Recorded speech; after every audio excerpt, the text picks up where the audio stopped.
Cancer వచ్చింది sir. చాలా రోజుల సంది దగ్గర దగ్గరే 3, 4 సంవత్సరాలు 3, 4 కాదు. మా బాబు చిన్నప్పటి నుండి అంటే నాకు బాబుకు బాలింతప్పుడు పాలిచ్చేటప్పుడు సార్ నాకు చాలా అంటే పాలు ఎక్కువ పడతదండి. ఆ పాలు ఏం చేయాలంటే ఎక్కువైనప్పుడు పిండేయాలి. కానీ బాబుకి ఎక్కువై ఆ పాల వల్ల నాకేమైందంటే ఆ పాలు గడ్డగట్టింది. పాలగడ్డలయినాయి అన్నట్టు. పాలగడ్డలై సరే పాలగడ్డలే కదా ఏమైతది అన్నట్టుగా నేను ఊరుకున్నా సార్. తర్వాత నాకు చాలా ఎఫెక్ట్ అయింది సార్ దానివల్ల.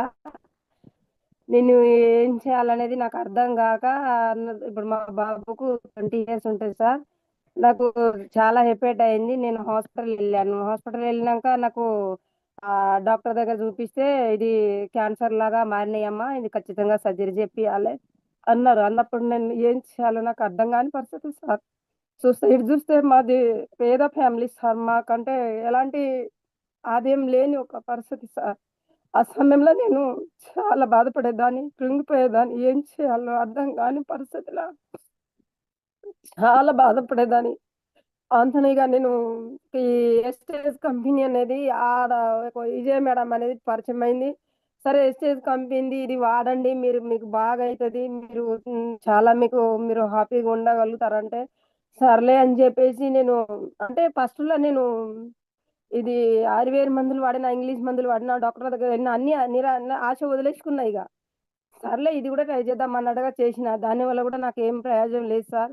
ఇంక తర్వాత మళ్ళా నేను ఇగ అది ఒక 1 మంత్ వాడిన తర్వాత కూడా నాకేమి ఎలాంటి రిజల్ట్ అనిపియలేదు. అది నాకు పడలేదు. ఎట్లానంటే అది టాబ్లెట్‌లేసుకున్నప్పుడు ఏమయ్యేదంటే నాకు తిన్న తర్వాత నోట్లోకొచ్చినట్టు అనిపిచ్చేది. ఈ నరకం అనుభవించే బదులు చక్కగా నేను బ్రతికినంత కాలం నా కొడుకుతోటి, నా భర్తతోటి హ్యాపీగా బ్రతికిస్తా. నాకొద్దులే దేవుని దగ్గర పోయే సమయం వరకైతే హ్యాపీగా ఉంటా అన్నట్టుగా కొంచెం నేను అట్లా ఫీలయ్యి ఇంక నేనన్నీ వదిలేసుకొని ఉంటున్నా. ఉన్న సమయంలో మేడం ఏం చేసిందంటే మళ్ళా ఇదే మేడం. మేడం మీరొక్కసారి మీరిక్కడికి రాండి. హెల్ప్ రాండి అని అన్నది.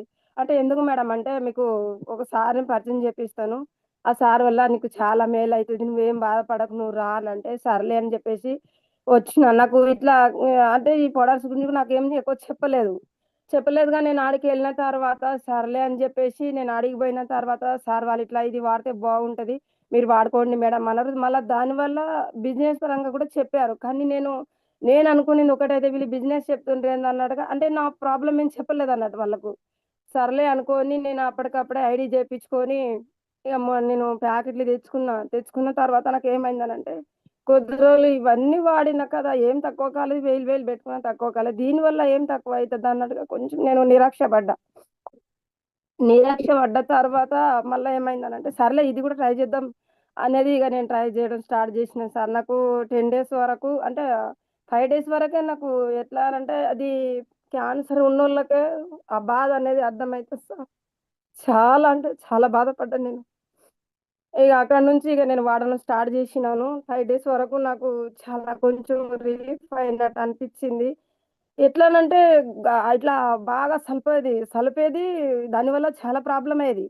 ఇగ నేను వాడి ప 5 డేస్ వరకు నాకు కొంచెం రిలీఫ్ అనిపిచ్చింది. 10 డేస్ వాడినా. ఇంకా చాలా ఇగ నాకు మార్పొస్తుంది. ఆకలి ఆగపోయేది, నరాలు గుంజేది, మెడ నరాలు చాలా ప్రాబ్లమ్ అయితది సార్. అది ఉన్నోళ్ళకి అర్థమైతది సార్. చాలా అంటే చాలా బాధపడ్డా నేను. ఇంగ అక్కడి నుంచి ఇగ వాడడం స్టార్ట్ జేసినాను. 10 డేస్ అయిపోయింది. ఇగ 20 డేస్ వరకు బరాబర్ వాడినా. నేనొక్కటి అనుకున్నా సార్. నా మనసులో ఏమనుకున్నానంటే, ఖచ్చితంగా నేనిది వాడి నాకు రిజల్ట్ వచ్చిందంటే, నేను ఖచ్చితంగా చాలా మందితో షేర్ జేసుకుంటా.